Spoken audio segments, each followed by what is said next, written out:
Well, that was another fun one, wasn't it? Chris Lacey will join me in a couple minutes, but my name is Ron Jeckett. This is the DoDCast for this 20th day. Hi, you are there. We Yep. are okay for the 20th day of May 2017, and after 5 hours and 23 minutes of rain delays and lack of production and another bullpen burp. Final score from Atlanta tonight, the Braves 5 and the Nationals 2. And Chris, of course, you had the Braves winning the first two of the series without Freddie Freeman in the lineup, didn't you? That is so depressing. Someone actually suggested in the Twitter chat that Kirk Cousins should come in and close. And why not? I mean, he's not like he's going to be busy for the next couple of months. Goodness gracious. Yeah. Where would you like to begin with this? Scherzer. Scherzer pitched well, 5 innings, 3 earned, gave up 2 homers. He walked 3, but he struck out 6. So I thought he pitched well enough, but I'm just so surprised the Nats lineup could not get more off of Cologne. That's very shocking, considering he came into the game with an ERA close to 7. That's very shocking. Yep. Every hit was off of Cologne. 2 runs, 7 hits, no errors for the Nats. 5 runs, 9 hits, and an error for Atlanta. Ian Kroll gets the win because Big Sexy couldn't even go 5. He goes to 1-1. Scherzer's 4-3, and Johnson with the save his 8th. Turner did go 2 for 4, but he struck out. Yeah. Zimmerman 0 for 4 with 2 strikeouts tonight. Wieters with one of the runs, and Murphy went 1 for 4. And Michael Taylor's hitting streak has been snapped now because he did pull an offer tonight. I'm going to disagree on Scherzer. Okay. His command wasn't very good. He walked 3, which is highly unusual. Ricky Keeler, who's not with us, I don't believe this evening or even watching, said, he wondered if he was still feeling the effects of taking that liner off the back of the knee last Sunday. And that makes a lot of sense. His speed wasn't there. His tenacity really wasn't there. And, again, a lot of full counts. Even if they hadn't had the rain delay, Chris, he was at 106 pitches through 5 innings. Yeah, also early in the game, Scherzer was only hitting like 994 and 95, so his velocity was definitely dead down as opposed to what he was throwing in his previous start. So maybe Ricky is onto something about him taking that liner off his leg. The Nationals did not have an extra base hit tonight. Wow, which is also unusual. That's So it's all 7 hits off of Cologne were singles. 62 strikes for Scherzer's out of that 106 pitches, but it didn't seem like he pitched that well. Trinan, you got a feel for him. I know. He got robbed because Daniel Murphy couldn't get the ball out of his glove. I mean, Trinan was there to induce a double play, and he had it. A nice play by Turner to set that up, and Murphy couldn't get it out of the glove. So 12 pitches and 9 strikes, but it's 2 hits and a run. Yeah. He really, to me, has seemed to have turned a corner, but the stats aren't bearing that up. Ali Perez saved the game only because he helped the grounds crew help with the target. But an inning pitch to hit and a strikeout, 18 pitches and 11 strikes. Matt Albers seems to be running on fumes now. The home run to Flowers in the 8th, 2 hits, a walk and a strikeout, and probably the numbers that should scare you the most, 23 pitches and 10 strikes. I mean, this seems to be it took 3 hours and 20 minutes to play this lovely game, and it seems to me like every time that we do this, or every time I do this, it's the same stories over and over and over again. The starters throw way too many pitches too early, and the bullpen can't get anybody out. It's true. It's basically the same thing every other game with the Nationals. One game, bullpen does good. Next 2 games, the bullpen reverts back to what they were doing prior. Albers, even though he did give up that the home run, he does have the lowest ERA of anyone in their pen at 1.62. So I can't get upset at Albers for giving up a home run because he's just as you said, basically just running off fumes right now because nothing he's throwing is fooling these hitters. No, absolutely not. Now, we haven't seen Coda Glover this series. Sean Kelly did not pitch tonight. Tomorrow's kind of an iffy one. They are supposed to get hammered with rain during the day tomorrow, Okay. which would give them two consecutive off days. When Ricky and I were talking, I think during the rain delay, he said, well, it's probably a good thing. I said, It didn't really work. We just had the 2 off days in a row before the Pittsburgh series. The Judo Joker says in chat, Turner and Michael Taylor looked good tonight. And what a catch on Taylor to rob that triple late. I mean, it could have been a lot. I know, that was a great catch. He ran 62 feet in 3.7 seconds, so that's 21 yards. Wow. And had an 18% chance of making the play. Well, Taylor has always been a great defender. That's never been a problem for him. Problem for him has been hitting and making contact and not striking out every at bat. So I'm not surprised. I'm not surprised by Taylor's glove at all. The Goodwin did not have a good night. He struck out as a pinch hitter. Jason Worth did get a hit on his 38th birthday, though. You know, that's all. You want the win, but you'll always take the hit. Wasn't as good as what Victor Robles did on his birthday, though. And Judo says not too many other positives to take from tonight, and that's just been the case throughout this road trip. It's one thing to lose to Garrett Cole. Cole pitched a heck of a ball game on Wednesday, but the loss on Thursday, and they've just looked lethargic this entire series. I don't get it. These are divisional games. The lead now is 6. It was 8. Atlanta, which is not a playoff team really in any way, shape, or form, with a win tomorrow could be 5 games out of first place. And what makes it more surprising is Atlanta has no Freddie Freeman. So their lineup is missing a huge hole. So for the Braves to be able to win these first 2 games with arguably their best hitter is alarming. Yes. Now, they did make a trade with St. Louis for Matt Adams today, just before the rain delay hit. Okay. And they expect that he will be in the lineup tomorrow. Granted, that's if they play. They gave up a low-level prospect for him, and probably because Freeman is due back sometime in August, could move him if they so choose at the break or before the trade deadline. Because Freeman is going to be out 10 weeks. I think he's got a non-displaced fracture in his wrist. Right, so it's 10 to 12 is what I saw yesterday. It's a while. It is. If he was healthy, it would be really concerning right now. Judo Joker says, I really do feel for Blake Trinan. They need him, and they can't send him to AAA to get some work in. So he has to struggle in a very, very, his word emphasized, public manner. The last 3 or 4 times, Judo, I thought he has pitched better. Again, just like last night when Murphy wasn't there to cut off Harper's throw in the infield, Murphy bobbled what should have been a double play, or at least an attempt to be a double play. And these are the mistakes that ultimately will do win the Nationals. You have to do the little things. You have to be able to bunt.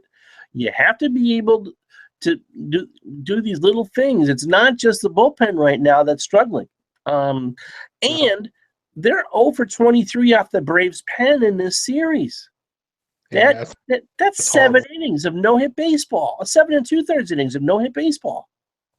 Yeah, I thought early in the season the Nats were playing well because not only was their pitching good, but also the hitting was actually coming up late in games, and now the opposite trend is happening where their pitching where their hitting is unable to come through during these late game situations where they need runs. So hopefully they can break out this funk either, if not tomorrow, maybe when they start the series on Tuesday against Seattle.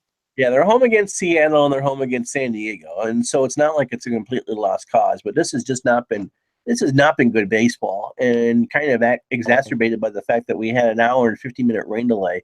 That a game that started at 4 ends after 9 o'clock. But they were right to get it started, and they were able to finish and get in the night.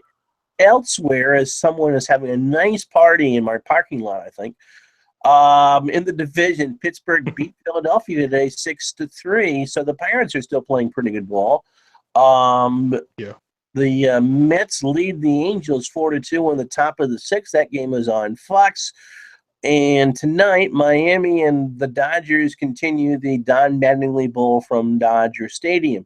The Orioles lead the Blue Jays 4-2 on the top of the sixth. Machado with a home run tonight. Also started a double play.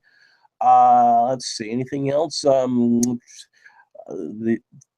Tanaka got knocked around as Tampa beat the Yankees today 9-5. What your Diamondbacks play at 10-10 against San Diego, and my Red Sox are imploding on the West Coast. Oakland beat them today 8-3.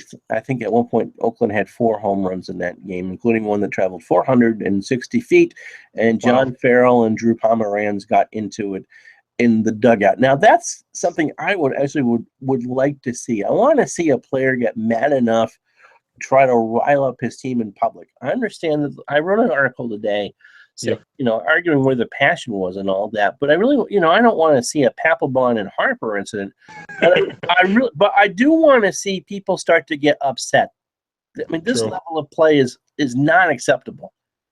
No, it's not, and I think some of them might actually get upset if they do play tomorrow, and then Strasburg throws like a typical Strasburg game, 7 innings, maybe 4 hits, strikes out 10, and then the bullpen blows it again. I wouldn't be surprised if Strasburg gets in the pitcher's face and says, "What's going on? You blew me.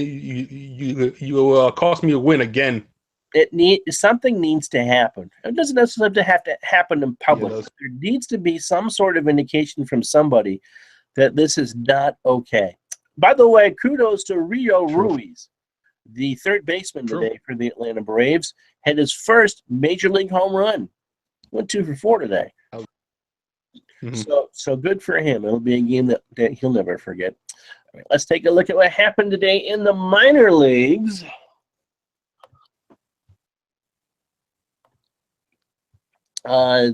These are fine. Bottom of the 8th. One game currently going on. Potomac trails Lynchburg 3-2.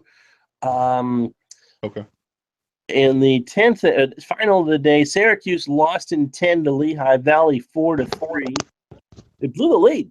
It was a 3-1 lead. I have to look at the box score. Lehigh Valley with 2 in the 9th and 1 in the 10th. Satterwhite gets the loss. He goes to 0-1 with a 5.14 ERA. Ooh, coughed up that hairball. Inquiring minds want to know. Oh, it was Rafael Martin. An inning, 4 hits, 2 runs, both earned, and his ERA is 6.06. Cody Satterwhite with a loss in the 10th. It was a solo shot by Williams for Lehigh Valley. So Syracuse loses today. In extra innings. Come on, open up. 4-3. Harrisburg beat Richmond 5-3 earlier. Sims with the win, 2-2 the record, 3.5 ERA. Suaro with the 6th save for Harrisburg. Marmajeos with his first home run for the Senators. Lakewood beats the Hagerstown Suns 4-3. Held with the loss, he goes to 1-2 with a 5.40 ERA. No home runs in that one.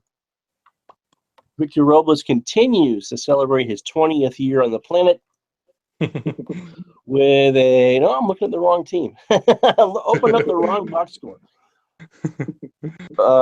He's not with Hagerstown anymore.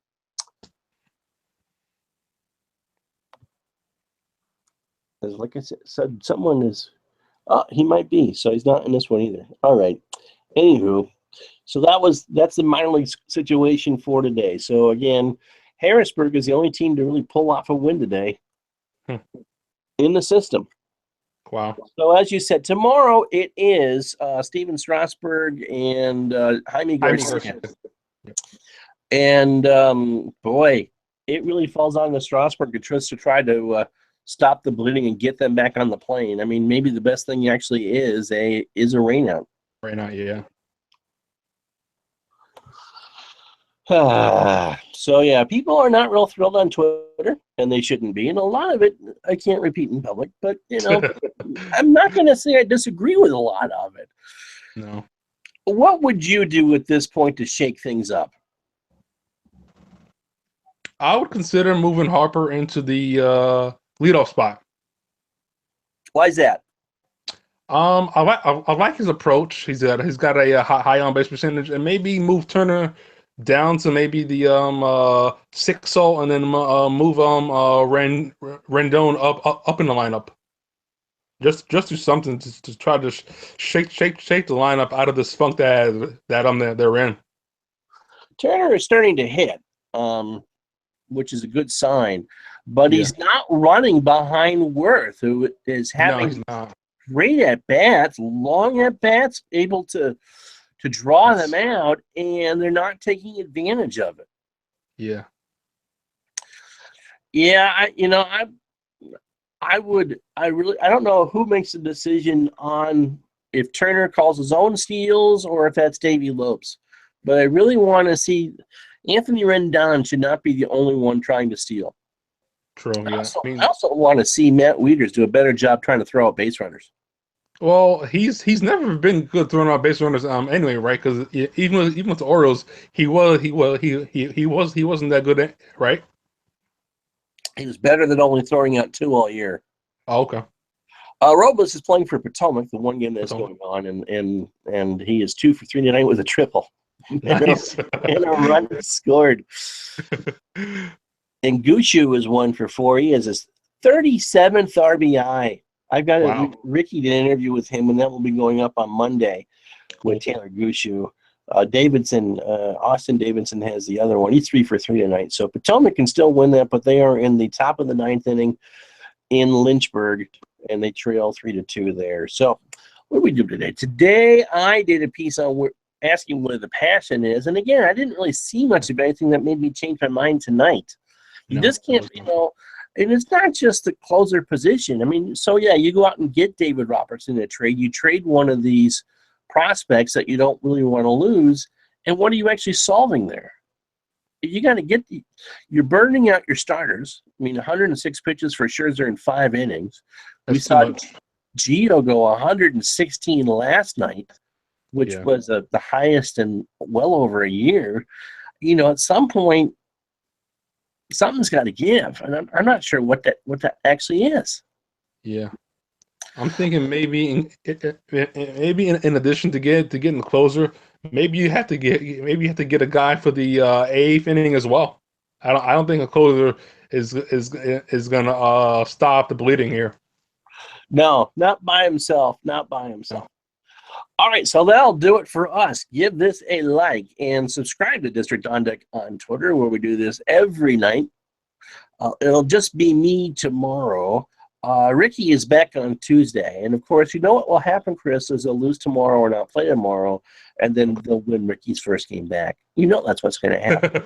I'm responsible for the streak. Yes, you're welcome. Send your cards and letters, too. All right. And so you can follow us on Twitter at District on Deck. You can follow Chris at AE Canada 12 and me at Ron Juckett. Give us a like on Facebook. And, of course, districtondeck.com gives you everything you need to know about the Washington Nationals. And so,